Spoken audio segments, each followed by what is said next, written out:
a geek. Talking baseball every week. 'Cause they're Gleeman and the Geek. And welcome to Gleeman and the Geek, presented by Black Stag Brewing, family owned and operated and in a neighborhood liquor store near you. I am John Bonus of Twins Daily. With me, actually not with me, a long ways away from me, Aaron Gleeman of The Athletic. Starting to get a complex, John, that you just don't like being around me, and you certainly would not be the first. No, that's true. We've got. Be honest. We recorded a show on Wednesday about Harrison Bader. We recorded a show Monday, Tuesday, and Wednesday. Okay. And then on Wednesday, I went to happy hour with you. This is what I was going to bring up. I've had my fill. Yeah, I've had enough Gleeman. That was the tipping point. Yeah. Many of 3 consecutive days and a happy hour is a lot. A happy hour where I may have gotten food poisoned. We'll see. Yeah, I'm not sure. John ended up throwing up repeatedly in a rental car center trash basket in the Phoenix airport yesterday. That's nice. That's nice to let the people know that. It's good.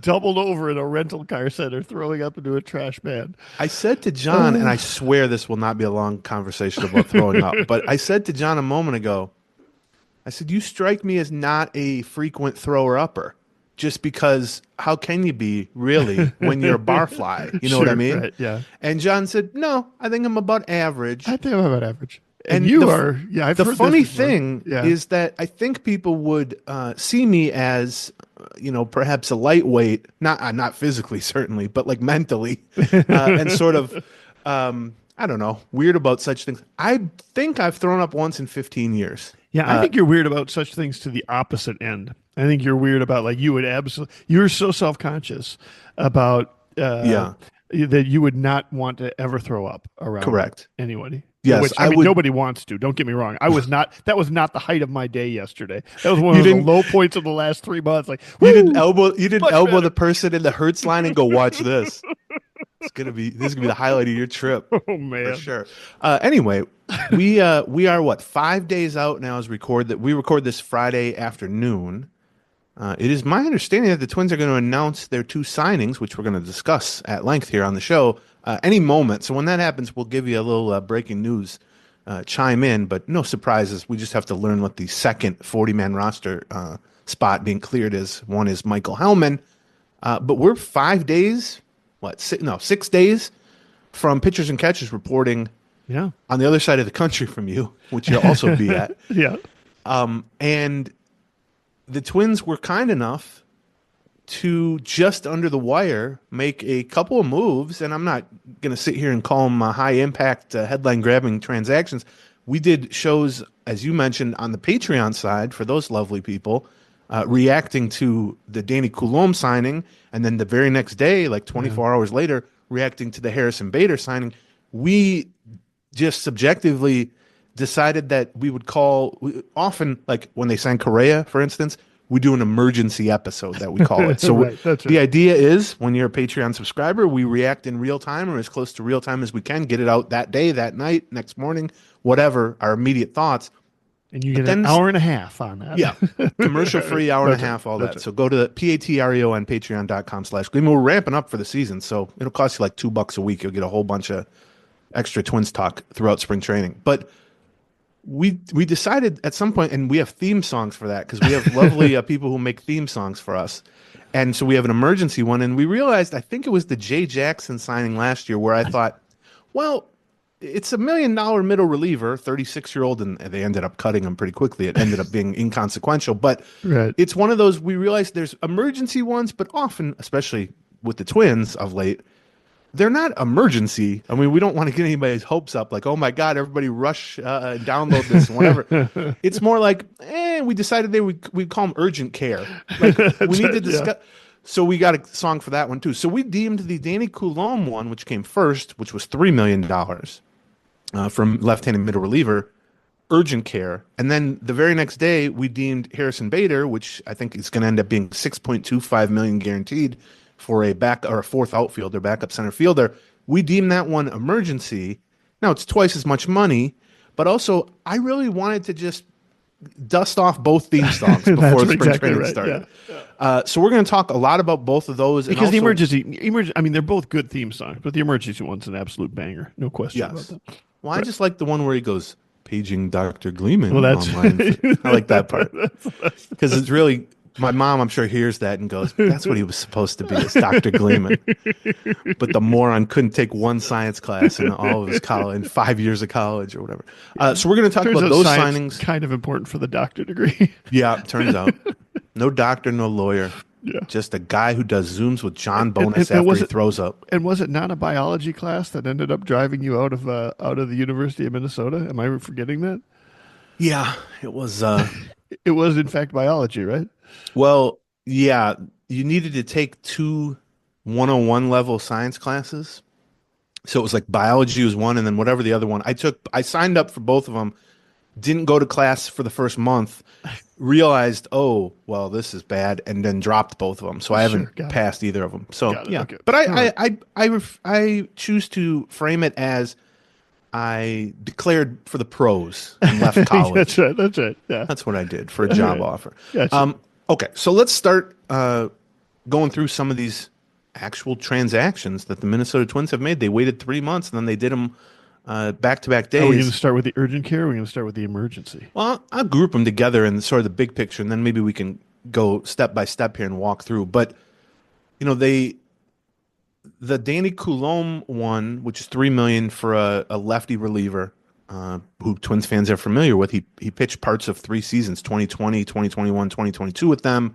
Pitched pretty well, actually. We can go through some of the numbers. Then he had a hip surgery, and they cut him loose the next spring. Latches on with the Orioles, has really even better 2 years with the Orioles, except last year had a minor elbow, bone spurs in his elbow. Bone chips. Yeah. Bone chips, similar. He missed a couple of months, came back in September, pitched a handful of times, and so Baltimore cut him loose, declined his $4 million option. He gets that, whatever that buyout was, plus now he gets $3 million from the Twins. So pretty similar. That one wasn't a surprise to me in the sense that the only glaring, hole on the whole pitching staff, and I'm not saying there wasn't room to improve, but they just didn't have a lefty reliever. Right. The only lefties on the 40-man roster, as of right now, even for the next few minutes until they announced the signing, were Brent Hedrick and Cody Funderburk. And I'm not trying to denigrate those guys. I think both those guys, if given an opportunity, potentially could be a decent, number 2 lefty in a bullpen, something like that. Agreed. But they were never going to begin the season with that guy as one of those two as the number 1 lefty.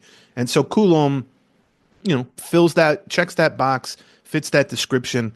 35 years old, got a lengthy injury history, but has been pretty damn effective. So for $3 million, I feel like that one works. I mean, there are better lefties you could have gotten, but certainly not at that price point. And agreed. As we've focused on throughout the offseason, it's not so much that the Twins are shopping in general. It's that they're shopping in the bargain bin or the clearance aisle or whatever you choose to phrase it as. So for $3 million, that's about as good as you're going to do. We can talk a little bit later about where that sets the bullpen going into next week. But then the next day, they filled the other, I don't want to say glaring hole, but the other kind of top of mind thing that we've spent the last couple of months presuming that they would try to address, which is a right-handed hitting corner outfielder in Harrison Bader for about twice as much money. But the difference there was we had been kind of bouncing back and forth between whether we thought they would, should, could go for more of a, true a backup center fielder, which Harrison Bader is, a Gold Glove winning guy with a lighter bat, right. or I guess could have been both. It still could be, I suppose, or more of a Randall Grichuk type who signed a day earlier for $5 million with the Diamondbacks, which is not a center fielder, a true, left field, right field guy, but a much bigger right-handed bat. The idea being, the more offense you can bring to the corner spot in a platoon role, facing mostly lefties, taking starts from Wallner and or Larnach against lefties. Well, you want a guy who can bat near the, bat 4th or 5th for you against lefties. And you want a guy who can, knock lefties around. Bader is not that guy, but what Bader can do that someone like Grichuk or Canna or whatever can't do is not only play center field, but play a great center field. But the difference there is that's insurance for Byron Buxton, which, I mean, Lord knows that's needed. But if Buxton stays relatively healthy, a lot of Bader's role with the Twins is going to be platooning in left field or right field with those aforementioned left-handed hitters. And he's not a horrible option as a right-handed bat against those guys. I think he's got a 705 OPS in the last 3 years against lefties, but he's certainly not the caliber of guy that's going to be batting near the top or even the middle of your lineup against lefties. Well, even amongst, first of all, he's not really a bat first guy like you're talking about. He's a bat last guy. Well, yeah, he's also I like to call it a glove first guy, but he also isn't particularly adept at really knocking around left-handed pitchers either. He's got fairly even splits for a right-handed hitter too. So, he's definitely not the outfield version of a Kyle Farmer. You know what I mean? No. Somebody who's got big splits who's really in there just to knock around lefties and struggles against right-handers. I think to me and we discussed this, like we said, reacted in real time on the Patreon side, but to me, this really is a attempt to do a Michael A. Taylor 2.0. And that was 2 years ago. And going into 2023, Buxton was a huge, much, much bigger health question mark, although he'll always be a health question mark. But he ended up not playing at all in center field that season. They traded for Michael A. Taylor, who's a Gold Glove caliber center fielder, a lot of speed, great throwing arm, more power than Bader, but overall not much of a hitter. And in fact, I looked up the numbers. The year before they traded for Michael A. Taylor, he had a 90 OPS plus, which means he was 10% worse. 100 is average, so that means he was 10% worse than the league average hitter that year. Bader last season was an 86 OPS plus, and for his career is a 91 OPS plus. Right. So different type of hitter, not as much power, not as many strikeouts as Michael A. Taylor back then, but overall, a 10% less than a league average hitter, center fielder who makes up for that, hopefully, with great speed, great defense, great throwing, all that stuff. The idea is similar. You can debate whether you'd rather have Taylor back then or Bader now, whatever it is. I mean, we know Taylor worked out pretty damn well, so that is the clear choice, I think, if you were to run it back that way. But last year, they also thought, well, we need a good backup center fielder for Byron Buxton, more than just a play once a week type of option there. And they tried to bring back Michael A. Taylor, but he held out for more money until it was too late. He ended up getting $4 million from Pittsburgh, but only after the Twins traded for Manuel Margot, who also made $4 million from the Twins. And that one, we know now he was just a lemon. We know now he was bad defensively. He was bad offensively. I think at the time he was more of a corner guy, had started to transition that way later in his career, in his age 30 or whatever he was. You thought, okay, he's going to be a better bat, especially against lefties, so he can fill in, at the time it was Larnach and Kepler with some Wallner in there, those lefties, but enough center field experience that he can handle center field. Now, it turns out they got him. They basically determined immediately he wasn't going to be a good center fielder for them, and then he didn't hit either. So that flopped on all fronts, but I think that was more of an attempt to kind of merge those two dual roles, like, okay, a true backup center fielder, but also some guy who can hit lefties pretty well. Now they're kind of just said, well, that didn't really work. Now Manuel Margot just didn't work. And now they're back to, let's just get the best possible glove we can get with as much speed and athleticism as we can get, and we'll try to spot him. The goal would be, Byron Buxton starts 120 games in center field. Great. Bader might only get 250 at bats. Right. And most of them might come in left or right field against lefties. He's not going to put up huge numbers there, but you're looking for, just better than Larnach or just better than Wallner against lefties, or someone that can come in late in games and play defense or run, that sort of thing. He can add value there. So I think he's a nice bench piece, or like a, part-time role type of guy, similar to, I think Coulombe is a nice $3 million, lefty. But these are not guys that are going to really move the needle. These are guys who, at best, are going to fill kind of a, be higher end role players for you, I guess. When Falvey first started, 8 years ago, and we're trying to figure out sort of what he does in the off season or how he approaches the off season. What we noticed is like the first couple moves he often makes. Now, this was usually back in November, is that he likes to set a floor, right? He likes to say, okay, we've at least got this much taken care of, and now we can go and look for opportunities out there. Well, he didn't do it in November, but both of these moves can kind of be seen as set like a floor, right? Like if you need a left-handed reliever and all you've got is Cody Funderburk and Brett Hedrick. If Funderburk is hurt again, Hedrick, both of those guys were hurt last year.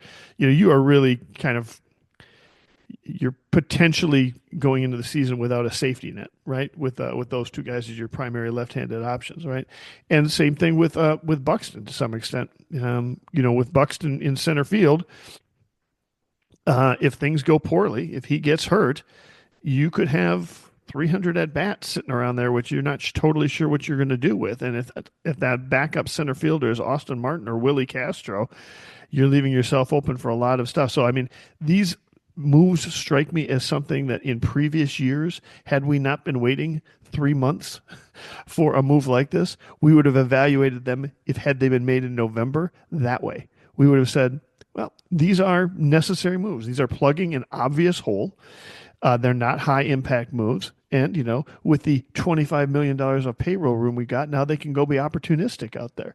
But They don't have $25 million worth of payroll. They had to wait until the market shook out, and they ended up getting a couple of guys that I think are really good fits. Like your point is that neither of them are star players, but in terms of what this team needed, yeah, they check off a lot of boxes. And as a result of that, you got to be happy with the moves if you are looking at it from a Twins standpoint. It's just hard from a fan standpoint to be excited about the moves because they're such they're low wattage moves. Yeah, and they're happening a week before spring training.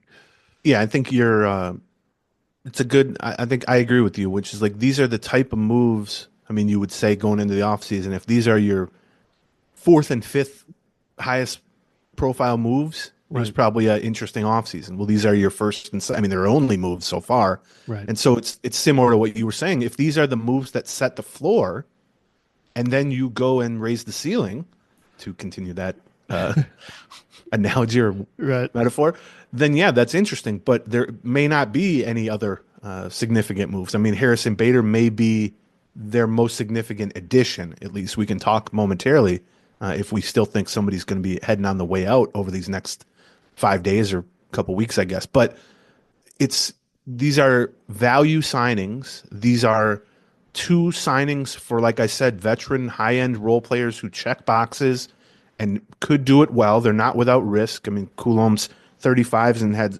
injury history, and he throws 90 miles an hour. Harrison Bader had a terrible second half. Is getting to a point where any loss of like speed and athleticism could be pretty damaging for his overall value. At age 31, I think he'll be this season. But for $9 million a week before spring training, that's as about a promising of two items as you're going to put in your cart shopping in the clearance aisle. But when that's it, or if that's it, and again we'll get into that momentarily. If that's it, it's like, well, okay, now you have Buxton insurance in center field, which is great. And, that's one of those things you hope not to need it. Right. I mean, at the end of the year, I'd love to sit here on a show with you and be like, boy, they really didn't need Harrison Bader. Well, that means things went really well with Byron Buxton. Right. It's one of those things like all insurance. You hope not to need it. Right. It really only shows its value when you're in a really bad spot, which is kind of strange. But you still, though, look at the rest of this roster, or the options, at least internally, to fill some of these roles. Well, they don't have now kind of a more traditional big or even middle range right-handed bat to knock around lefties. That job right now, if opening day were tomorrow, it'd be pretty cold, even in St. Louis, I think. But you're looking at like Austin Martin or something like that, and I don't think that's that great of a fit. So if there is more, or if there are more moves coming, well, yeah, then these moves even make more sense. If there aren't more moves coming, and in fact, if there are some subtractions coming, it's one thing to get okay value for low price points, but it's another thing to, step back and take a bigger view of the roster and go, well, they've definitely lost more talent in, Santana and Kepler and some other Thielbar and some other guys. Like Coulombe's basically just your Theobar replacement. Right. And I think they're similar tracks. Basically, they're similar money. Theobar got 2.75 million from the Cubs. He's a couple years older. And in a way, Bader is basically your Manuel Margot replacement. It's going to be hard for him not to be much better than Manuel Margot, but I would view it more as your Michael A. Taylor replacement in a way. Yeah, I mean, he and Taylor are so similar that, this offseason last year, we were kind of lumping those two and Kiermaier as, identical pieces as we were looking at the free agent market, with the difference being that Kiermaier and Bader both ended up with an $11 million contract, and that made Taylor think he was probably worth $11 million, and then ended up holding out to the point where he ended up getting, $4 million after the Twins moved on. Right. So, and then he had a terrible year for the Pirates. And he had a bad year, yeah. I think is unsigned still. I think so too. I don't know that he's playing anywhere. He was good defensively, but he hit like 160. Last thing, and then we're going to talk about our first sponsor.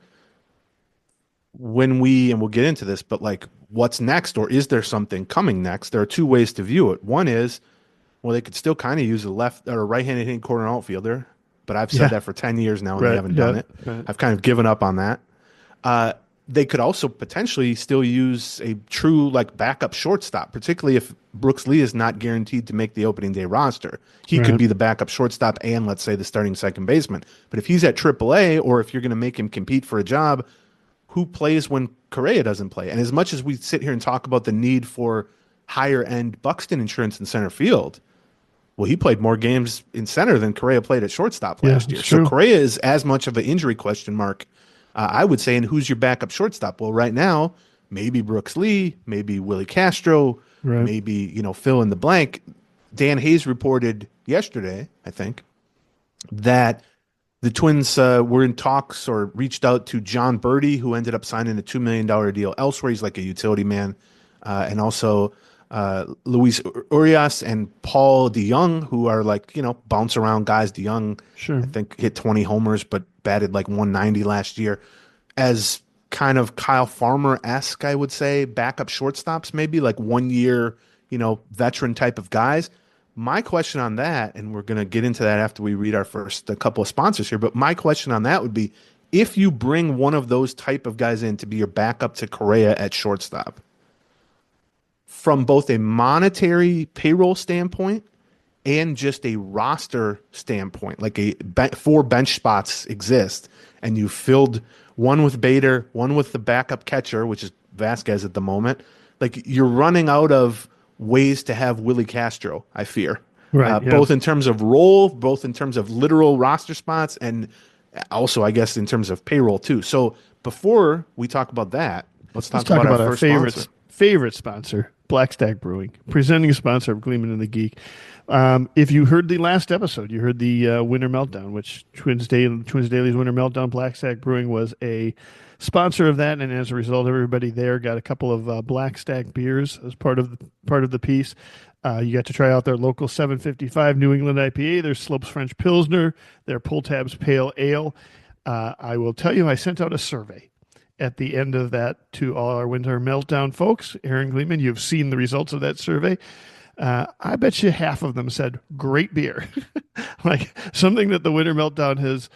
We've almost always tried to have a local beer sponsor, and this one, a good chunk of the surveys came back with, boy, I was really excited to have that Blackstack beer. And why wouldn't you? And now you can, because they are no longer distributing just at sort of the specialty beer liquor stores. They are now distributed everywhere. You can find their cans at your local liquor store, whether you're in the Twin Cities or you're out of the Twin Cities.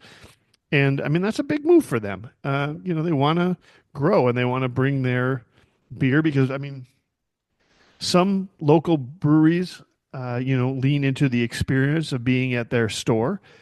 Some lean into their events, and some people lean into the beer itself. And Blackstack has always leaned into the beer itself. They are somebody that a lot of people like to do collaborations with, and great people. Aaron, did you meet the Blackstack owner?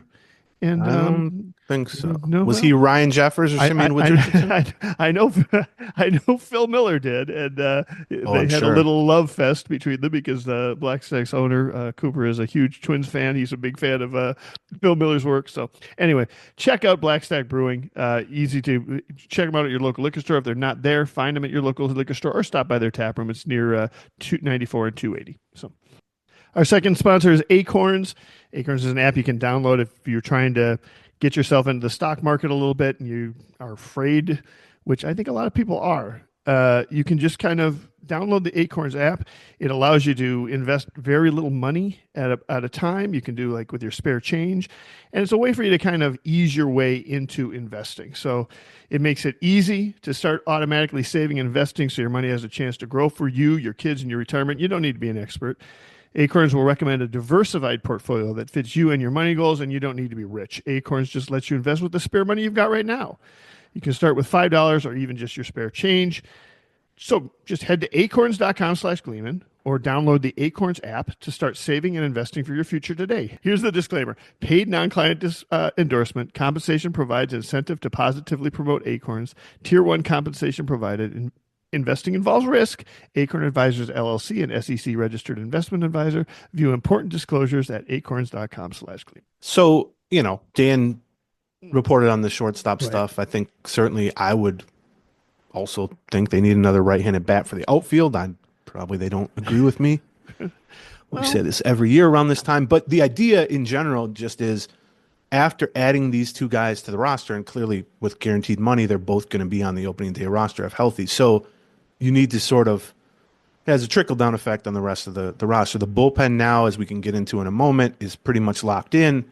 The bench is a little bit more wide open, although not really, because the weird part of Willi Castro, and this is why he's so valuable, is that he's technically a bench player, except you're going to be playing him pretty much every day somewhere. Right. And I would probably guess he'll be in the opening day lineup somewhere, if only for just kind of a reward for being their literal team MVP last year, although I didn't vote for him. But that also affects how you kind of view the bench. And the reality is, if you're going to have a backup catcher and you're going to have a backup center fielder and you're going to have a standalone backup shortstop, not that those guys can't play other positions, but if Willi Castro is also going to be on your bench, that's your bench. Yeah. And that doesn't leave room for, let's say, Austin Martin as a right-handed hitting corner outfielder.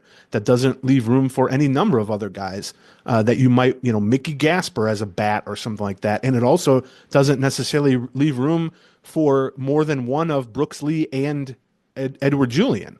And so the loser of that battle can't necessarily be on your bench as a full-time or part-time option either. And so as we get this far into it, the natural thing is like, well, they're probably done. Camp starts in 6 days, but they've really shown no inclination to care about camp starting to stop them from pursuing other guys. So that's true. I think the other question that Dan raised in his article from a couple of days ago was, they're at 147, I want to say, from like a payroll standpoint, and that is above and beyond anything we projected, right? Yeah, I mean, even if I were being optimistic 3 months ago, I wouldn't have predicted that, and that's great. I mean, that's still 20 million below where they were 2 years ago, and probably 40 million below where they should have been if it grew normally. But it's a lot more than 130 million, except as we've kind of cautioned everyone throughout the offseason when they weren't doing anything.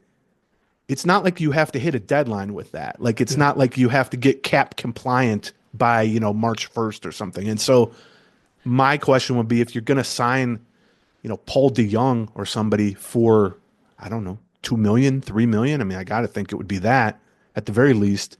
Well, you're at like 150 then, like 149, 150. I mean, if they're willing to take that into the season, that would tell me that they're probably pretty sure they're going to sell this thing and they're not going to be the ones making those payments for more than a month or two. I was wondering about that too. What surprised me about the report by Dan surprised me about the backup shortstop seemingly being a priority.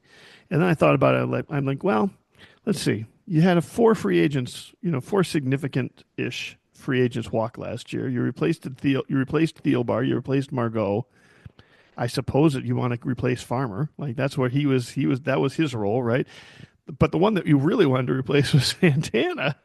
And that one is the one that is seemingly going to be the hardest to replace. And frankly, that seems like it should be the priority above the other three in terms of Well, just heading a middle of the. Now, I don't think they can do that at there this there point. isn't really any. I mean, a trade could Right, a replace trade. that, but That's there's no exactly one in free agency that is going to be able to replace Santana, and especially right. defensively. And then the other thing he did equally well was destroying left-handed pitchers as a Right. switch hitter, as a right-handed hitter.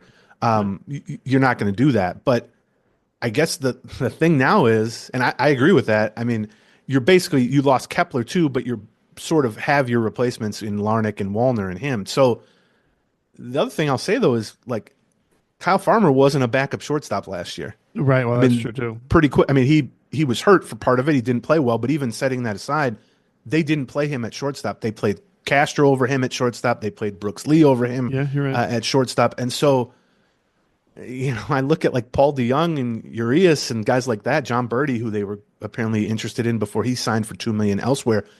Those are not real high upside guys. Those are guys who are right. just sort of veteranous and maybe good clubhouse guys, and they're certainly cheap. I mean, the price is definitely going to be right, but I don't know that I want to be playing either of those guys at shortstop more than once a week, similar to what they found in Farmer last year. Is like, if this guy's not that good of a shortstop and he's not that good of a bat, like, what does he really offer that like Brooks Lee or something doesn't? So I guess my worry, I mean, I get why you'd want the depth, even if I'm not, real big on any of those guys at this point as shortstop options. I mean, the pickings are going to be slim at this stage for a premium position, obviously. But my worry isn't so much that they couldn't use the extra depth. It's that adding anything else monetarily or roster wise or bench spot wise might necessitate trading Willi Castro.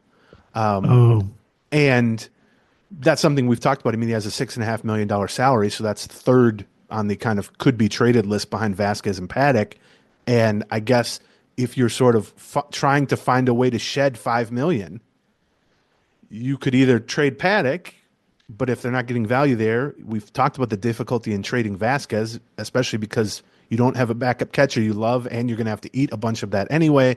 Right. And then, maybe Castro is the one who's most dealable for actual value, not a ton, but some value, and you can probably shed his whole money. So I wonder if they're looking at it more as, how can we shed money? Well, Castro would be the easiest way to do that and get value.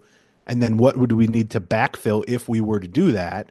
Well, it would be the backup shortstop spot would be the primary thing, as opposed to we really love these veteran backup shortstops.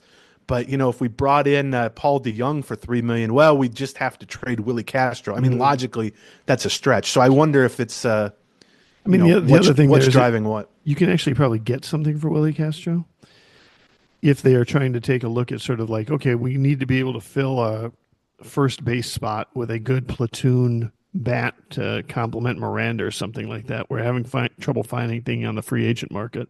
I wonder if Willi Castro can get you that kind of a return. I would think that he could, because he can basically be a starting player at almost certainly the second base spot.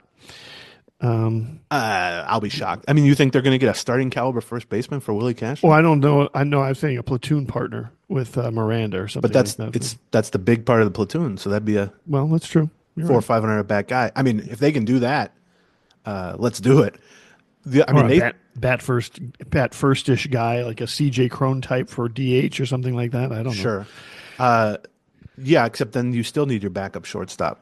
Well, and then you're adding money two ways. So I'm curious to see how that works out, because I'm willing to sit here today, a week before spring starts, and say I'm pleasantly surprised that they're closer to 150 than 130 on the payroll front. But part of me wonders, is this just a temporary spot to be optimistic about on the spending level? Or is there another shoe that's going to drop here, like almost by necessity, especially if they were to bring in one more person? And if you do that, like if you let, like we talked about, you let Santana walk and you let Kepler walk and some other free agents, and I'm not sitting here crying over those guys, but if the three moves you're going to make are Danny Coulombe, Harrison Bader, and a random, low wattage backup shortstop, and then in the process of that, you're going to trade away Willi Castro. Yeah. What? I mean, what? Yeah. What if you? Are you better? No. I mean, I will admit when I saw the Bader money, one of my first reactions was, okay, well, let's keep our schedules free because I think we're going to have to do an emergency podcast from when we trade away or an urgent care podcast from when we trade away some salary. Like that's going to come at this point. We're going to see Paddock or Vasquez moved. I guess I'd be surprised if the way they cut payroll is by trading Castro at this point. I think you make a good point that it might just be too hard to move the money for Vasquez and or Paddock at this point. But I don't. I mean, we were awfully optimistic about Paddock having being at or about market deal like 2 months Right. ago. The problem with Paddock is not that they can't shed his money; it's that they won't do that without getting value in return. Well, That's maybe what right. I've sussed out. Yeah, right. And I'm not saying that's unreasonable, but I think we were right about Paddock coming in. Like that's not a bad $7 million for 1 year of Paddock is not crazy. If you were a free agent, he would get that. Yeah. I'm actually going to craft an email to all the beat writers we had on the show who told me that Vasquez had more value trade wise, just to tell them, nah, boo boo, you're wrong. But I actually have like a macro set up for that to send emails. Yeah, I bet you do. Tell people that. But I think the issue there is not so much that they couldn't shed all or most of Paddock's money. It's that they, rightly or wrongly, and I think it's probably debatable, I don't think they want to do that unless they actually feel like it's a baseball trade also. Whereas Vasquez, they would happily shed the money if they could, but I don't think they can. And with Willi Castro, it's like, well, yeah, can that be a baseball trade? Probably, as you speculated about. We could argue about how much of a value is going to get in return. Sure. But also, he's got the least. I mean, he's only clearing $6 million if you do that. Right. Right. And if you're going to clear the $6 million or even slightly less than that relative to a minimum salary, and then you're just going to go out and sign a worse bench player for $2 or $3 million, that doesn't really get you that low. So I'm not saying a Willi Castro trade is imminent. It's just like I don't know how they can add one more veteran, kind of locked into the roster type of guy for any sort of salary beyond like $1 million and not have it have a ripple effect somewhere, and it just you start to connect the dots, and it's Willi Castro there. Here's a little breaking news as promised. Oh, okay. Here we go. They have announced the Danny Coulombe and Harrison Bader signings. Yesterday, they traded or sold, really, traded for cash considerations. Michael Hellman to the St. Louis Cardinals. That clears one 40-man roster spot, so let's call that for Harrison Bader. And then they designated just now Ronnie Henriquez for assignment to clear the second spot. So reliever for reliever, outfielder for outfielder, kind of is what. Well, and the interesting thing about Ronnie Enriquez, which we did not bring up on the Patreon because I didn't know that was the case. He doesn't have any options left. Well, we didn't even bring him up on the Patreon. That's we did not bring him up. Yeah, that's what I'm saying. Right. Because I my point is that because he's clearly I think eventually, maybe the third segment or fourth segment here, we'll get to the bullpen and where that leaves us with Danny Coulombe. But one of the things that, of the five guys that, are currently on the 40-man roster that they're just going to lose if they don't make the bullpen, he was one of them. And so, suddenly he's like the 11th guy out of 8 that you're probably in danger of losing him one way or the other at some point this spring. So. Right. We should, if he's out of minor league options, which means he can no longer be sent to the minor leagues at will, which means if he doesn't make the opening day roster, right, you have to trade, waive, or release him. And so they're getting ahead of that and doing it now. And it wouldn't shock me if someone claimed Ronnie Henriquez off waivers. But if he was highly unlikely, I'll put it, barring some injuries, to make the opening day roster anyway. So that was the decision you're going to have to come to, and you need a 40-man roster spot now. So that didn't shock me. I mean, that's part of why we didn't talk about him in the bullpen picture a couple days ago. But I'll also say this is not the first time they've dropped Ronnie Henriquez from the 40-man roster. They did it last year too, right? And he passed through unclaimed, and they just kept him, and then they re-added him to call him up. So those are the two 40-man moves. So now the 40-man roster is back to full 40. The other thing, I mean, as we we're not going to do a full breakdown of the bullpen or the bench. We did that. I mean, that's the point of the Patreon, is to kind of talk for 90 minutes about something we might talk for 90 seconds. Right, that's right. Yeah. About here. So you guys should be or should go sign up for that. But the bullpen to me is much more locked in, for, I would say, several times more locked in than the bench, or I guess the position player component, for the reasons we just described. Now, if you were to bring in another infielder and not trade Willi Castro, well, then the bench would be locked in too. Right. But with the bullpen, like you mentioned, I mean, maybe prior to this, we would have put Ronnie Henriquez like 11th or 12th in the pecking order. Well, there's only going to be 8 relievers. Right. 8 relievers, 5 starters, 13-man pitching staff on opening day. So, I think Ronnie Henriquez can be a major league reliever, and he's actually looked pretty decent in some short stints with the Twins. They got him originally from Texas in the Mitch Garver trade 3 years ago or whatever it was. But he wasn't going to be on the opening day roster.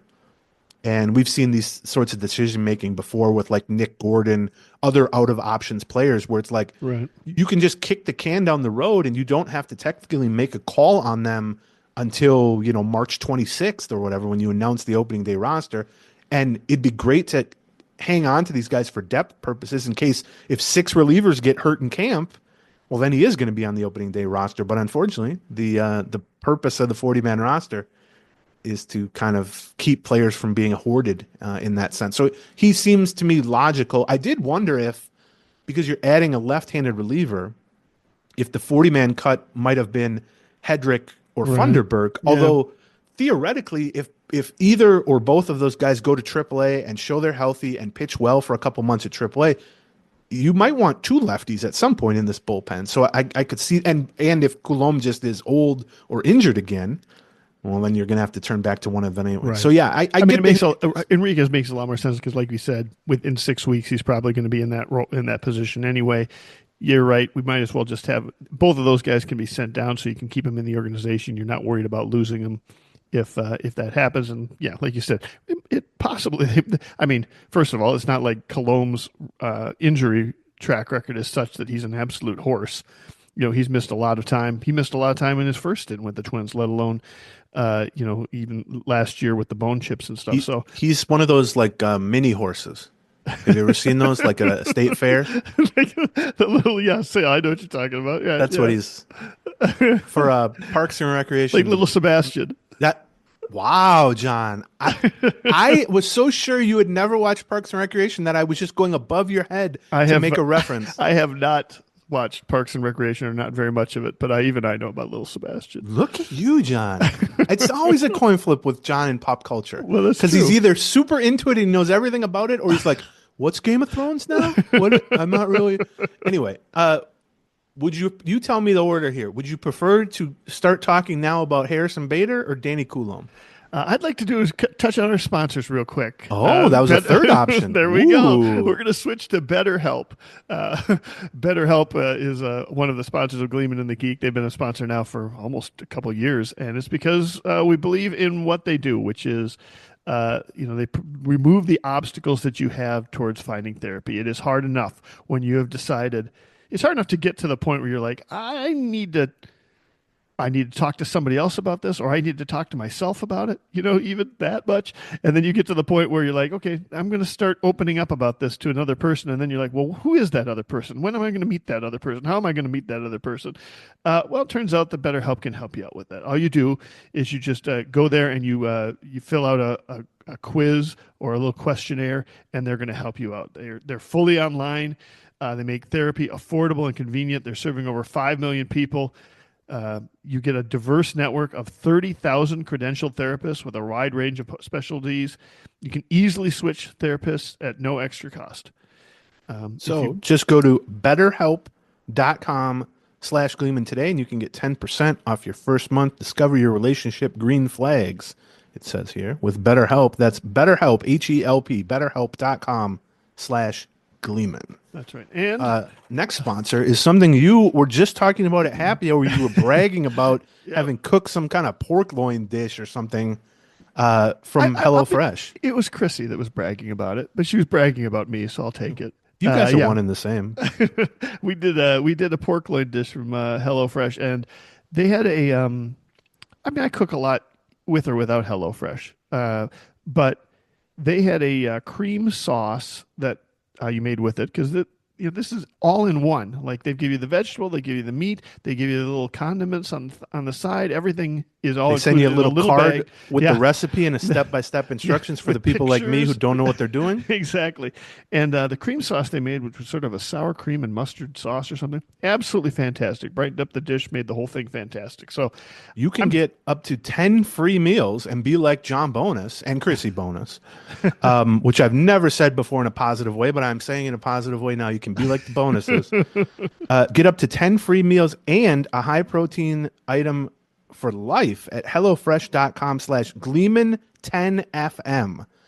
One item per box with active subscription. Free meals applied as discount on the first box. New subscribers only. Varies by plan. That's up to 10 free HelloFresh meals. Just go to HelloFresh.com/Gleeman10FM. 10 being the number of meals and FM being free meal. that's so right. HelloFresh.com/Gleeman10FM. HelloFresh. You can also be bragging at a happy hour about the stuff you're cooking. America's number one meal kit, HelloFresh. Okay. Well, now you need to make a choice. You've avoided it for too long, John. Yeah. Would you like to talk about the outfielder, or would you like to talk about the Let's talk reliever? a little bit more about the outfielder. Okay. So Harrison Bader, longtime Cardinals starting center fielder, won a Gold Glove with them in 2021. Once upon a time, in his mid-20s, looked like he could have some all-star potential as not only a great athlete with great defense and center, but also somebody who hit pretty well, 110, 115 OPS plus type of guy. That's really kind of gone away as he's now 31. The last 3 or 4 years, he's more struggled offensively. Like we said, though, he's still an 85 to 95 OPS plus type of guy, which for a center fielder is not bad, especially for a bench center fielder. That's average-ish probably for that role. The defense is where it's at. I mean, that's why they're signing him. They didn't sign him for anything but defense and the ability to, if needed, start 100 games in center field like Michael A. Taylor did 2 years ago. Now, they're hoping they won't need him for more than 40 or 50. That'd be great. But they did not sign Harrison Bader because they think there's a huge amount of additional offense to unlock, or that if spotted against lefties in left field or something, he's going to crush and put up an 850. They didn't think that. They think he can be okay in that platoon corner role if utilized correctly. But the reason he was signed is as insurance. And, it's interesting because that was why they signed Taylor, and they even talked up Taylor similarly, and we did too, of not a great right-handed bat, but he's got some power. And, if you spot him against lefties in a corner, he can, put up a 7-something OPS. We just never saw that in action because Buxton didn't set foot in center field that year. And so there was absolutely no scenario where you would place Taylor anywhere other than center field because he's a great center fielder. So it's almost like Michael A. Taylor 2.0, but we never really saw their intended plan for Taylor in the first place. Yeah, the original plan was to have Buxton roaming center field and Taylor roaming left field, say, or something like that. So you have this highly, defense-oriented outfield, and you've got a right-handed bat versus a left-handed pitcher in there. And you're right, we just never really saw that because Buxton never took center field, and Taylor ended up doing a great. I mean, I think we're all. You look at Taylor's numbers at the end of that year. I mean, they're Taylor-ish, which is to say sort of backup center fielder, maybe starting center fielder. I think he had a 90 OPS plus or something that year, something like that, or 91, 92, something like 93. that. 93, yeah. It's pretty good memory. Not bad, right? High on power, too many strikeouts, low batting average, 278 OBP, which is terrible. But he popped 20 homers and he played Gold Glove defense, basically. That's exactly right. I mean, that's kind of what you can expect from Michael Taylor, especially at that age. You probably got a better than average year out of Michael Taylor then, which is why he thought he was probably justified in asking for, more than $4 million for his, for last year, for 2023. And, I think the plan is to kind of roll it back to where it was in 2023, right? Like we've got two guys who, I mean, I'm excited about Wallner and I'm excited about Larnach, but neither one's an established regular corner outfielder right now. And I mean, did Larnach play the whole year in majors last year? Or did he play part of the year? He started the year in AAA, did he not? Or I mean, was there the whole time? he played basically the whole year. Most of the whole year, right? Um, you've got some questions on defense with both of them as well. So it makes, Bader as a alternate, a different look, ends up being one. This way they can each get some at bats versus left-handed. Maybe not. We're not going to see, a completely swap out. I don't think we're going to see a completely swap out of all right-handers versus a left-hander. Somebody's going to be left in the same way that Kepler was being left in before. Maybe they can split some of those at bats versus those two guys. But you've got some coverage for both of them if they are as you would expect most left-handed hitters if they're struggling versus left-handed pitchers. Yeah, I mean, well, first of all, you can't bench both of them against lefties at this moment unless you're going to start like Austin Martin as your other guy. Right. Which Willi Castro, I suppose. Well, you're going to want to go look at Willi Castro's numbers against lefties, and we just discussed that Willi Castro may or may not even be on the team at that point. So yeah, I agree. For the most part, if there's a good left-handed pitcher on the mound, your starting lineup will be better off with Bader in there in place of Larnach or Wallner. However, if there's a mediocre lefty, you shouldn't be as afraid to leave one or both of those lefties in there. And then the other issue, and this is relevant given how the Twins tend to mix and match, pinch hit, platoon during games, the difference between like Bader and like a Randall Grichuk is not only in the starting lineup, but like a legitimate corner outfield bat, right-handed. If it's the seventh inning and Larnach is due up and the other team brings in their best left-handed reliever, you should always remove Larnach and put in a Randall Grichuk, a true good right-handed bat, even though there's typically a pinch hit penalty where a guy is not going to perform as well cold off the bench as he would in the starting lineup. However, Bader's bat is not at that level. And so if you're going to incorporate any sort of kind of cold off the bench pinch hit penalty, which is proven, statistically league wide, it's not necessarily proven for Bader, although I saw he was 0 for 10 last year as a pinch hitter for whatever that's worth. Got a long way till he catches Manny Margot, though. Got to go 0 for what, 31? Was it 31? I think that's right. Yeah. Bader is not a good enough right-handed bat that it would be a no-brainer to always remove mid-game a left-handed hitter for him. However, I just did a double however there.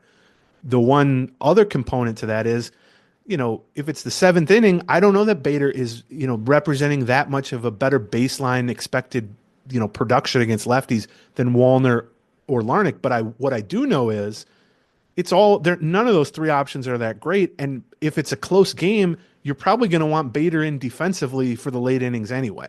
Right. If one of those guys got on base, you would probably want to pinch run Bader and then have him play left field or right field. And so there might be extra motivation to just go, well, let's put the right-handed bat in there anyway.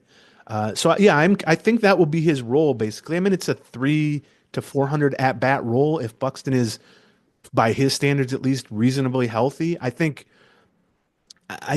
what I wonder about with Bader is, if he stays where he's at from like a speed, athleticism, defense standpoint, this works. But he didn't stay where he was at over the last couple of years. I mean, he used to be he's still a really good center fielder. I looked at a bunch of clips yesterday. Numbers wise, he was plus 10 outs above average among the league leaders. But he's not, compared to like 2021 when he won a Gold Glove in his mid to late 20s. I mean, he was a 95th percentile sprint speeds type of guy. Just a phenomenal athlete, but also a very aggressive, you said on the Patreon, kind of a free safety type of routes to balls in the gap. Great arm too, which still remains, but he's now like more of a 75th percentile runner, which is still good, but that's not necessarily elite among center fielders. So if he can stay at that level, this works because he's still a very good center fielder. But if he drops to like a 65th percentile at age 31, well, then there's going to be more pressure on the bat, especially against lefties, to actually produce. So that is, I guess, the risk associated. And that's never really developed, right? I mean, the problem is that if he's been relying on speed and such, and he's turning 30 years old, and he's been a defensive person, like, if you want to last, that eventually the defense is going to suffer. The speed is going to suffer. That just happens. You're not as fast at 31 or 32 as you were at 27.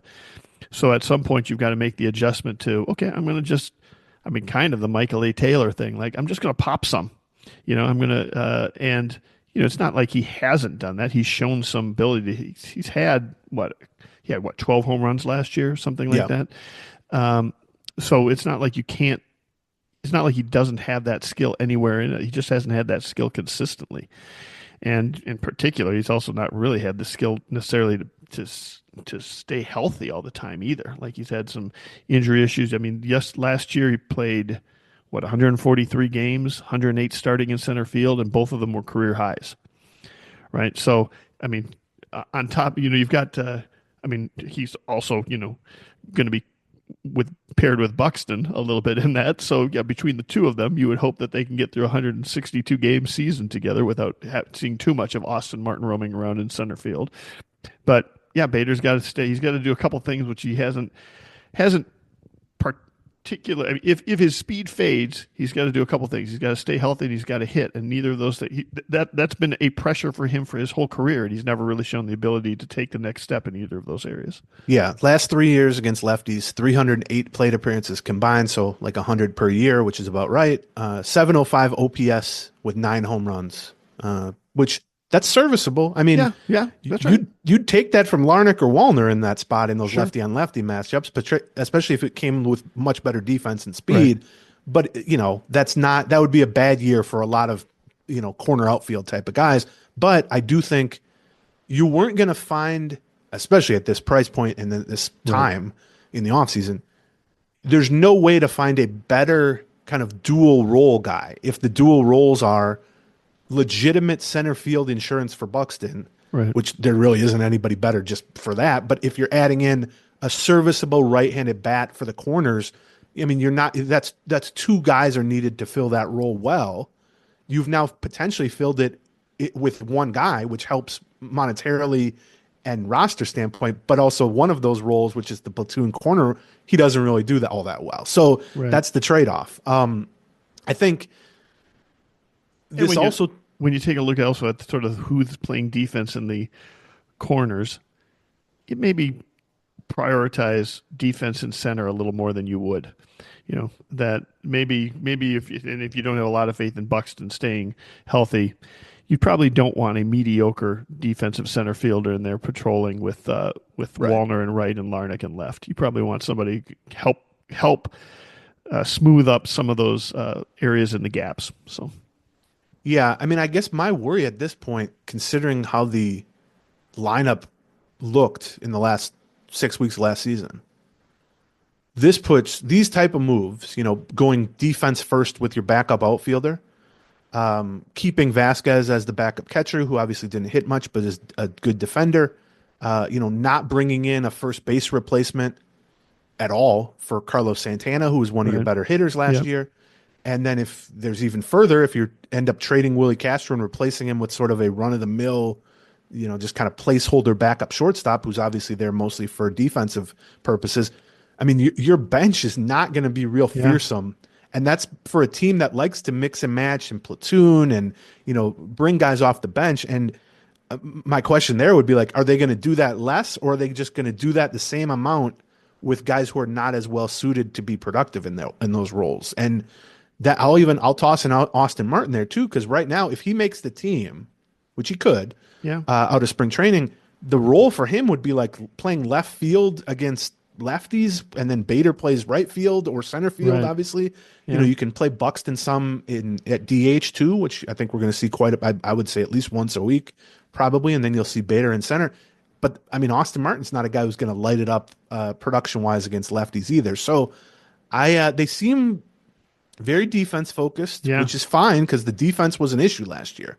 And I'm all for adding defense and speed and athleticism and versatility, although trading Castro would undo a lot of that. But I just wonder at some point, like, it's relying an awful lot on the names, the big names, Buxton, Correa, Miranda, Royce Lewis, to be healthy and their productive best offensively to make this a good lineup. And we've just so rarely seen more than 2 or 3 of those at the same time. They just don't have a whole lot. Now, if you want to go dip down to prospect land mid-season, Sure. Well, yeah, you can inject some offense with Emmanuel Rodriguez or Luke Keeschel or something like that. But until then, and maybe Brooks Lee has a breakout or something. But I don't know. They seem pretty light offensively with the kind of secondary and role player guys. But that's the choice they either wanted to make or were kind of forced to make. But on Bader, just a couple of stats, and then we'll move on to Coulombe too. But legitimately great defender. Back in the day, I think still probably very good now. Similar to Michael Taylor. I mean, Michael A. Taylor was legit from the eye test, every number. I looked up outs above average, which is my preferred defensive metric, plus 10 last year, plus 10 the year before that, plus 6 the year before that, and plus 13 the year before that, which was the Gold Glove winning season. That's a combined total of plus 40 outs above average from 2021 to 2024. So that's an average of 10 per season. That ranked 4th among all outfielders. Great arm, excellent speed, even at a little bit diminished, and very aggressive. You're going to see him make a lot of sliding catch attempts, diving catch attempts. He's making plays happen. He's not letting plays come to him. Whereas Michael Taylor, he's an aggressive. He's a free safety of a center fielder. He plays it like you play football. Where Michael A. Taylor is as good or better 2 years ago, certainly. But Michael A. Taylor to me was like he was like watching a horse in a meadow. It was just like the ball was hit. Yeah, and he just sort of strolled to it, and you go, man, he eats up a lot of ground with the 6'4" strides and all that. Right. Bader is not that. Bader is 5'11", and he's hair on fire going after the ball, which can be fun too.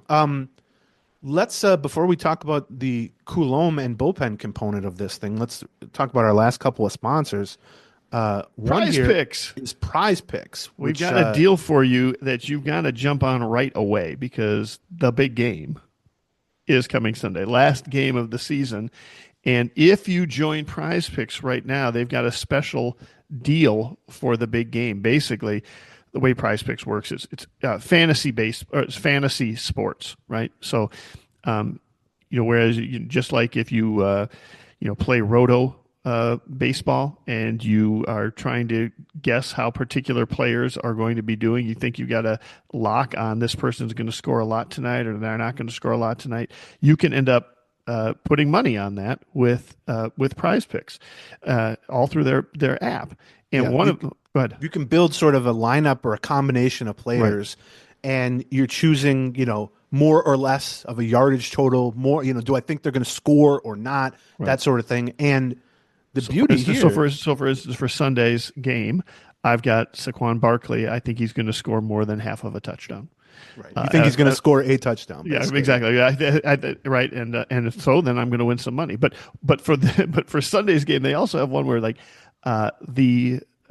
Patrick Mahomes, will he throw or not more than half of a yard? Yeah, it's like a free square to get you started, basically. You got to get a free square because of a fan. I mean, on top of that, you also get the discount that you're going to get just by signing up with Gleeman and the Geek. So all you have to do is you download the app. Okay, so first download the app. Then you use the code Gleeman when you go in there, and you're going to get $50 instantly after you play your first $5 lineup. So again, you download the app and you use Gleeman, and you're going to get $50 instantly after you play your first $5 lineup. Prize Picks, run your game. And then finally, last sponsor of the show is Raycon. I was using Raycon moments ago before we started recording. Raycon is wireless earbuds that work as well or better than some much more expensive brands. Right.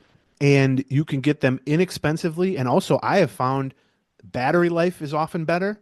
The sort of functionality for a doofus like me trying to pair it up with Bluetooth in a new location or whatever seems to be much more consistently reliable.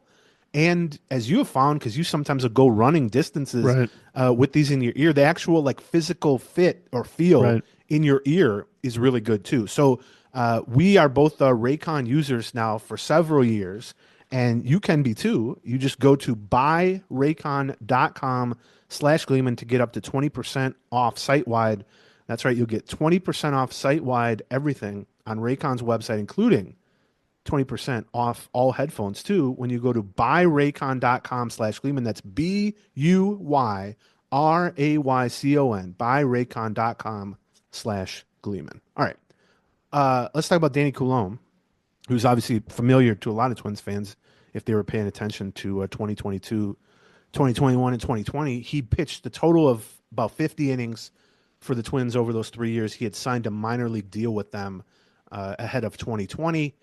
And then he kept re-signing year after year after year, right? And barely used in 2020, used a little and pretty effective in 2021. And then 2022, he was kind of carving out a pretty decent niche as like a, secondary setup man in the bullpen. And then he had hip problems and he rehabbed it and he missed some weeks. And then he came back. And I remember I was at Target Field and he threw like one pitch and he just walked off the mound and he ended up needing hip surgery. Then they dropped him from the 40-man roster because he, was a health question mark. They re-signed him to another minor league deal that offseason. And then at the end of camp, which would have been 2023, it was clear he wasn't going to make the team. And so he would have had the ability to opt out of the contract. And instead they traded him for cash, much like Michael Hellman, to the Baltimore Orioles, who promptly stuck him in the bullpen, kept him healthy, added a cutter to was already a pretty deep pitch mix because he's a guy who's not going to get by with velocity. He throws 91. Yeah, right. And he was excellent in 2023. I mean, he threw a bunch of innings with a 2-something ERA, career high strikeout rate, very few walks. He was part of a Baltimore bullpen that kind of carried them to the playoffs at times. I spent a good part of 2023 giving cheap shots to the Twins organization for losing Danny Coulombe for almost nothing. So, yes, I remember 2023 well. And then it was going to be the same thing last year. And he pitched well for most of the first half, had a pretty prominent role for another playoff-bound Orioles team.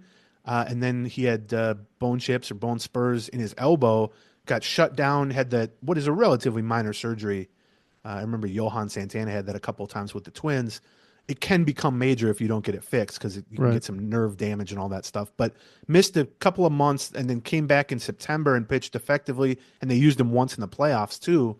But then they decided to decline his $4 million option. Now, you can read that as them being uncertain about his health status. And I'm sure that didn't help, obviously. A guy who missed most of the second half with an elbow problem. But I also just think a 35-year-old soft-tossing lefty middle reliever for $4 million is not necessarily a no-brainer, even if you think he's likely to be healthy. So everything combined. But I mean, you look at the numbers in Baltimore across 2 seasons. He threw 81 total innings. He had 90 strikeouts and 17 walks, excuse me. 90 strikeouts and 17 walks in 81 innings and a 2.56 ERA. I mean, that's really good. I mean, that's just excellent. So similar to Bader, I would describe this as good as you're going to do for $3 million in early February. I mean, if you're walking down that aisle looking for a reliever, especially if you're just locked into a left-handed reliever being what you really need, you're not going to be able to put something in your cart that has more upside or at least, theoretically more valuable than Coulombe. But the reason he's available this late and for $3 million is 35 years old, 91 mile an hour fastball, hip injury 3 years ago, and then last year, second half, some elbow issues. But as a Thielbar replacement, I think it's very similar, like stylistically or just kind of what to expect. Obviously, Thielbar struggled last year, but if you think back to when Thielbar was 35, which was a couple years ago, that's kind of, I think, what they're hoping from Coulombe, which is a guy who can shut down lefties, but also be decent enough because of his wide bag of pitches to be usable against righties too. He's definitely not just a left-handed specialist, which I think if you're going to be the only lefty in the bullpen, you're definitely going to have to face some righties in some spots too. I think when we had the winter meltdown, I think it was Jeffers that talked a little bit about how, you have these players who come in and they just look like they're going to be absolute monsters, and they are. And then you have other players who don't look like absolute monsters, but they know enough to be really effective, or they find a way to be really effective. They can suddenly hit better than you think they could or pitch better than they think they could. Coulombe definitely falls into the latter half of that. You're not going to take a look at him and think, oh, hey, this is going to be 91. This 91 mile per hour fastball is really going to play. But what he has done is he's managed to be effective with it for, I mean, more or less for 5 years, off and on, given the injury history he had. But when he's been healthy, he's been really good. And so I think picking up this guy and hoping it lasts one more year is a decent gamble. The kind of, I don't know, domino effect, I guess. We've talked about Funderburk and Hedrick. It puts them on the back burner. I mean, I think probably the number one guy affected by Bader feels like Austin Martin to me. Yeah, although there's still a spot for him on this roster, like we true, talked but about the role would in be the Patreon. You're right. Yeah, it definitely eats into his role for sure. Right, and I think it decreases the chance. I mean, it just closes one path kind of role wise to me. So the number one and number two guys who are affected by Coulombe are obviously Funderburk and Hedrick, but I don't think they were going to be. I don't envision one of them opening the season as the number one lefty in the bullpen. Either I think they probably would have been more likely to just not have a lefty in the 8-man bullpen to start the season. So the real kind of, I don't know, domino effect from it is he's going to be I would guess, the lone lefty. And then that leaves 7 spots to work through on a, and several of those are basically locks. I mean, obviously Duran, Jax, and Sands are as close to locks as you're going to get. Brock Stewart would be a lock if we knew he was going to be healthy, but he's coming back from shoulder surgery, so he's certainly not a lock. But his situation is either going to be on the roster for opening day or on the injured list for opening day. Right. Then you have Alcala, Topa, and Tonkin, who have major league contracts guaranteed, but they're only in the $1 million range. So those are potentially, Topa you can send to the minors. Alcala you can send to the minors, which they did last year. Now they're going to be expensive AAA players, but the Twins have shown a willingness to kind of use that as a shield for waivers to send these guys. Tonkin would have to be actually waived because he doesn't have minor league options, but then you would bet on a team not claiming his $1 million salary and you would stash him potentially at AAA. So the real question, I think, for the bullpen, I mean, you may have noticed we just read off 7 guys from the right side, plus Coulombe. So if Stewart's healthy and Topa's healthy and everyone with a guaranteed contract makes the team, that's your bullpen. However, I think they would like Louis Varland to make the opening day bullpen. I certainly would like Louis Varland to make the opening day bullpen. Right. And it hasn't been officially announced that he's no longer in the starting mix. They'll see how spring goes, I'm sure, but I think it's trending that way. And so one of the questions in spring is going to be how healthy is Stewart, how healthy is Topa, and then if one of them or both starts the season on the IL, I think that opens the door, obviously, for Varland and maybe someone else. But if both of them are healthy, then the question becomes, are you going to push someone with a guaranteed contract, Tonkin, Topa, Alcala, out, either to waivers or to AAA to make room for Varland? So I think that's about as far as you can get in terms of, bullpen competition.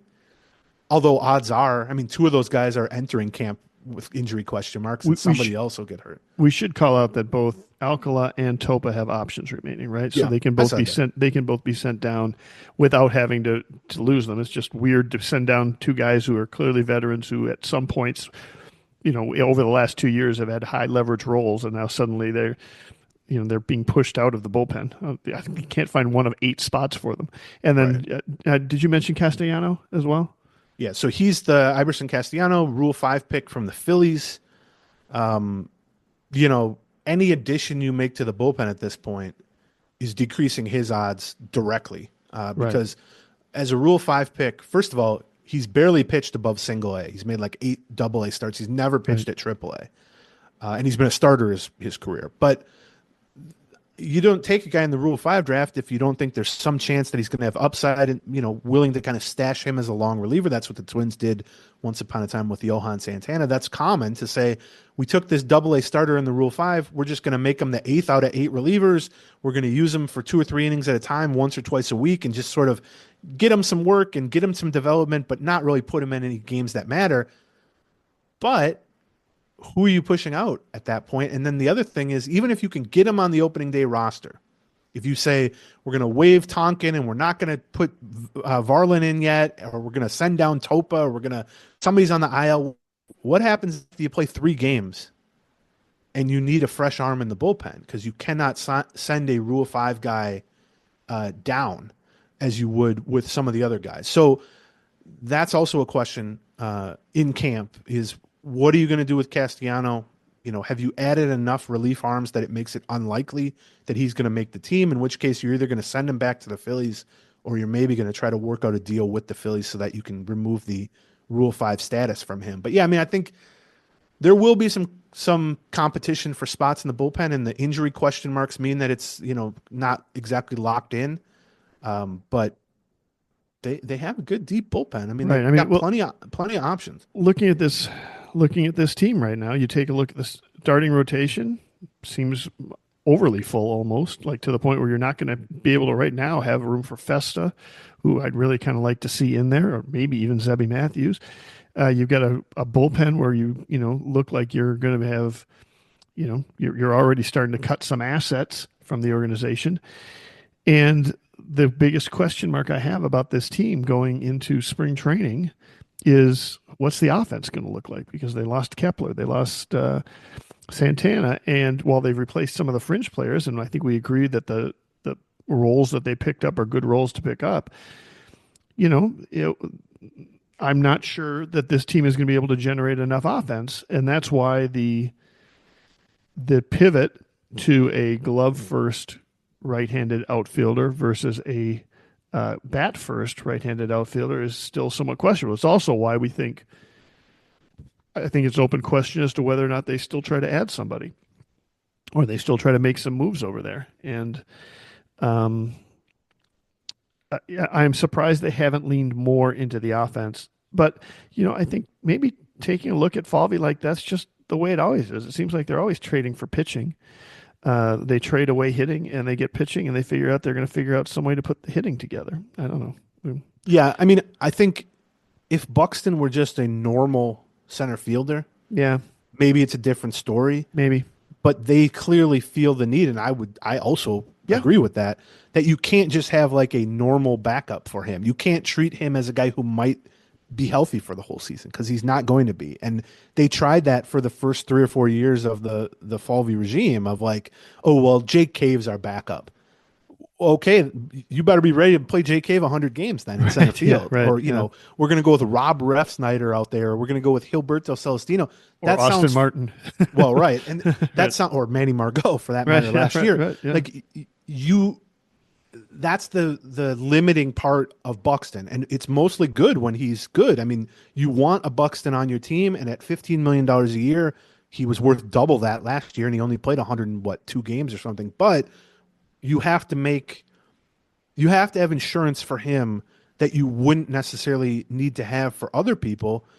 But then the problem with that is Correa has also become similar to that. And for that matter, Royce Lewis has become similar to that. And so when you try to look at the offense on paper, if everyone is healthy, this is a good lineup. But if you've got, if not everyone is healthy and you have Paul DeYoung at shortstop and you have Harrison Bader in center field and you have, Austin Martin as, your part-time left fielder and your backup catchers, like where are you getting the offense from? And so I think that's a big question mark. And I mean, you're definitely betting on the youth too, right? Like Brooks Lee, maybe Edward Julian. I mean, there's a lot of Larnick for that matter. I mean, those guys aren't necessarily young, but they're guys that should be ascending a little bit. They should be getting better from year to year as opposed to declining from year to year. And really, you can take a look up and down the lineup, and it's like that. So I mean, I still think there's a good ceiling on this offense. It's just that you wonder how much you can project on that compared to the floor on this offense. Well, right, because most of those young guys, Lewis, Miranda, Brooks Lee, and on, they were terrible down the stretch. Right. And so, by the way, Harrison Bader was hit 160 in the second half too. So if you're worried about that, the last thing on the bullpen, before we got a couple tidbits here that were kind of gleaned from Twins Fest that we'll get to at the very end here. But as we talk through the 8 spots and who's competing, I think it's very easy to come to the conclusion that they have a lot of quality. They have some high-end guys. They have some, average guys who might be lower or even sent to AAA. it's a good group of relievers on paper. Fangraphs projects them to have MLB's best overall bullpen, which sounds great, but it was basically the same last year, and they ranked, middle of the pack for most things. That's true. They were 19th out of 30 in ERA and 19th out of 30 in win probability added. So, a bullpen that's fully functional with Duran, Jax, Stewart, Sands at the top, and you have Coulombe as your lefty, and you have guys like Alcala and Topa at the back end, maybe Varland. I mean, that could be the strength of the entire team. But projection said the same thing, and I'm sure I said similar things on the show last year at this time too, and it just didn't work. I mean, it's great to project to have a great bullpen. Like it's when teams that have great bullpens make the playoffs more often than not, because it's the way that can flip games, because bullpens are pitching in such high leverage spots that if you get a great bullpen for a year where they're not blowing saves and they're keeping games close until the lineup can break through, that's the teams that really overperform and generally make the playoffs. We talked about Baltimore 2 years ago with Coulombe. But the other problem is 50 inning sample. Like, you're trying to project based on a half season of a normal starter or anything. So like, I would much rather project to have the best lineup or project to have the best rotation, even though the impact can be similar if the bullpen is great, but it's just you don't feel like you have a grasp on it as much as you do for those other things. But also, would you rather they project worse than the best? No, it's not like it. Right. It's better if they project worse. So it's just something to kind of, keep an eye on, I guess. Let's just finish real quickly.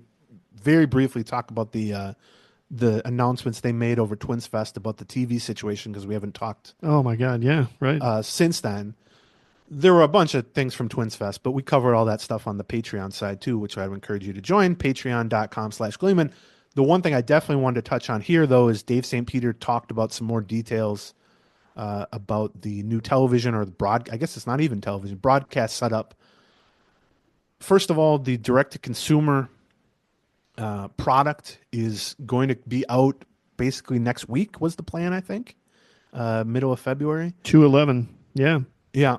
So coinciding, obviously, with the start of spring training, basically. Yeah. But $99 for the whole season, or $20 a month for the direct-to-consumer streaming option, which is going to be called Twins.tv. And the other thing they talked about is what we suspected, which is they're working with MLB to kind of get space on cable and satellite providers also, and it'll be kind of a standalone channel that basically goes live. If it's a 7:00 game, it'll go live, let's say at 6:30, and then it'll go off the air a half hour after the final pitch. So it'll be very similar. If all you do is watch the Twins, it'll be very similar to Bally was last year, except there won't be 24/7 programming kind of surrounding it. There will be no fan or outdoorsy snowmobile. Yes. Ron Shera's Outdoors will not be. You won't get the half-hour infotainment stuff the rest of the time. Yeah. The other big takeaways that St. Peter talked about: it will be free. The direct-to-consumer streaming option, Twins.tv, will be free of blackouts in what they call Twins territory, which is Minnesota, Iowa, both Dakotas, and then Western Wisconsin. The reason it's only Western Wisconsin is because the rest of Wisconsin is Brewers territory, technically. Right. So it falls under their thing. But that's a huge change. I mean, the ability, if you're in Iowa, I know we've heard from a ton of listeners in Iowa who are like, I'm a Twins fan. I live, 8 hours from the ballpark, and I can't watch them on MLB TV. It's ridiculous. This is going to change that. So that's huge too. And then we actually got a little bit of a scoop from our Winter Meltdown guest, Corey Provis, who wasn't even drinking at the time. He just felt like sharing. Right. Who said that I think he said either a dozen or 15 over-the-air games are being planned. No further details on that. My speculation that it would be kind of a Saturday game maybe every other week or something like that, which is basically to say if you don't have cable and you don't have satellite and you're not going to pay for the streaming product, you might still be able to watch one Twins game, a week or one every other week, which would be a nice change. They haven't had that for since Channel 45? I don't even know. Yeah. Which was quite a while ago. And then the last thing on the bigger picture, Dave St. Peter gave his kind of annual State of the Team speech at the media luncheon a couple Fridays ago. he said that this will probably be the last one of those he gives because he plans to hand the baton, as he phrased it, over to Derek Falvey, who will then have the dual baseball operations role and business side presidency role. He said at the time 30 to 60 days, so I guess that would now be probably, 15 to 45 days away? Right. Basically, by opening day, I think would probably be the plan on that. And the other thing St. Peter said was the goal is, quote, 2 million plus tickets sold, which I just want to get on the record. That'd be great because tickets equal revenue, and revenue generally equals payroll to some extent. I would just like to get on record that they will not sell 2 million tickets. Would you like to join me in being on the record in that prediction, John? Yeah, let's see what happens with the year. We'll give it some hope that they end up having a breakthrough year and end up catching fire around Memorial Day. The last time they sold 2 million was 2019. I wouldn't bet on it. Let me put that. I would take the prize picks under on that. Yeah. So those were the main non-baseball takeaways. And then the other thing was that, St. Peter was pretty hesitant to really say much of substance about the ongoing sale efforts for the team with the poll ads, which is understandable. He made some joke about, like, I know you guys are curious, but, contact the firm in New York that is handling this, basically, which I know Dan Hayes has quoted them in his article. So he's been doing that. But he said that the sale is progressing well and that there's a lot of interest. Now, it's obviously to his and the Twins' benefit to put that messaging out there. But, there's been reports, Dan Hayes, Lavelli Neal, we've certainly heard behind the scenes some stuff, too, of this thing isn't going to be done by opening day in the sense that, the keys are handed over to someone else by opening day. But I think there's optimism that they can kind of choose a winning bidder at or around opening day, make some sort of announcement, and then, dot the I's and cross the T's over the first, quarter of the season, basically, and get this thing handed over. And as we talked about earlier, that makes it more plausible maybe to have a $148 million payroll instead of a $128 million payroll. I mean, it's certainly the spending that they've been doing so far reinforces that perception that this is going to happen. So, yes, although similar to a week ago, we would have been wrong in claiming that because they hadn't made any moves, they weren't going to make any moves. I would also caution that having a $148 million payroll on February 7th doesn't necessarily mean they're not going to end up in the 130s, and we will have been right all along. But yes, you're right. So far, and we talked about Castro and all that. So I think that's the stuff to watch kind of heading into camp. All the bullpen stuff we talked about, all the bench stuff we talked about, and then also just, are they willing to keep this team intact, or have these additions, and especially if they make a shortstop addition, does that sort of in their mind necessitate the shedding of one or two veterans? And in which case, if they go ahead. Sorry. I mean, in which case, does that undo any of the good? We can sit here and go, Coulombe's not a bad pickup for the bullpen, and Bader's not a bad pickup for the outfield, and whatever. But if you undo that by trading, Castro, let's say, then are you just sort of one step forward, one step back, and are you just kind of treading water in order to hit that payroll? So I will give them all the credit in the world on their way out the door if they if they go into opening day with a payroll closer to 150 than 130 as they are right now. However, we know better than to assume that. And so I think, let's wait to see what happens over spring training, and let's wait to see if this is just sort of a temporary stop in the high 140s before some salary is shed, because honestly, I think you agree, we've been expecting some shedding of a veteran or two, Paddock, Vasquez, Castro, 1, 2, or 3 of those guys this whole time. And so I will be shocked from that standpoint or from a payroll standpoint if all those guys are on the opening day roster and if the payroll is, around 150. And I'll give all sorts of credit, but man, I will continue to be shocked if that is the case. And when they do shed that payroll, we will be coming out with a urgent care, probably, podcast immediately afterwards at Patreon. Go to patreon.com/Gleeman and check out if you sign up. First of all, they're all ad free. Second of all, once you sign up, you get to also see all the backlog we've done. So if you want a more complete breakdown of the Bader signing or the Coulombe signing, you've got 3 hours waiting for you out there, and it's not going to cost you a dime when you sign up. You're only being paid right now. You're only paying when we release a new episode. So then you just get charged $1 when we do the new episode, and we probably will have a new episode on the day that Pitchers and Catchers report, or certainly around that time towards the end of next week. Pitchers and Catchers will report on Thursday. My guess is we will have at least 2 Patreons then. We will not having another free podcast for 2 weeks. And then we'll probably get back to almost a weekly podcast. But in the meantime, you're going to want to be able to follow this team more closely. So for $2 a week, basically, we generally release a free or a Patreon on Monday and Wednesday and a free one on Fridays during the season. We'd love to have you join our little club, patreon.com/Gleeman.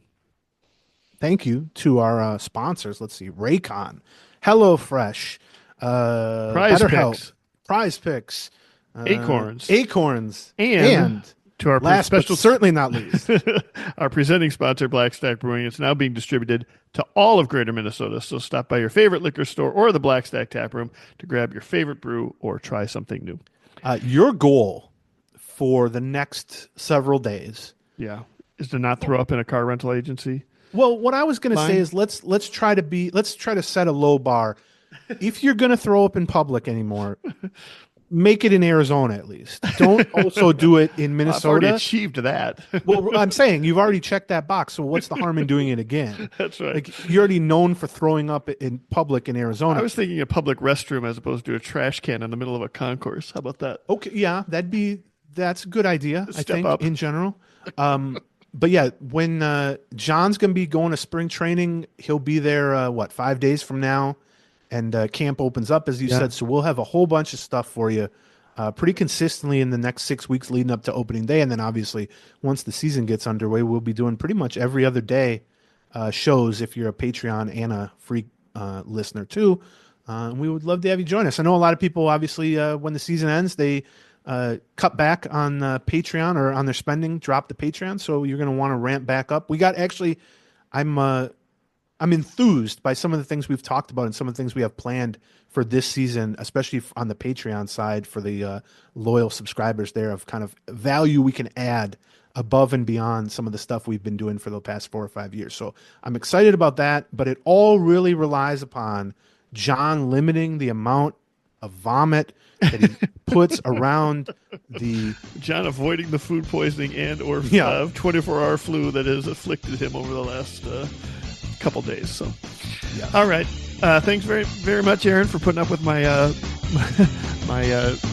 just weird end it schedule. There. Just putting up with. All right. Bye, everybody.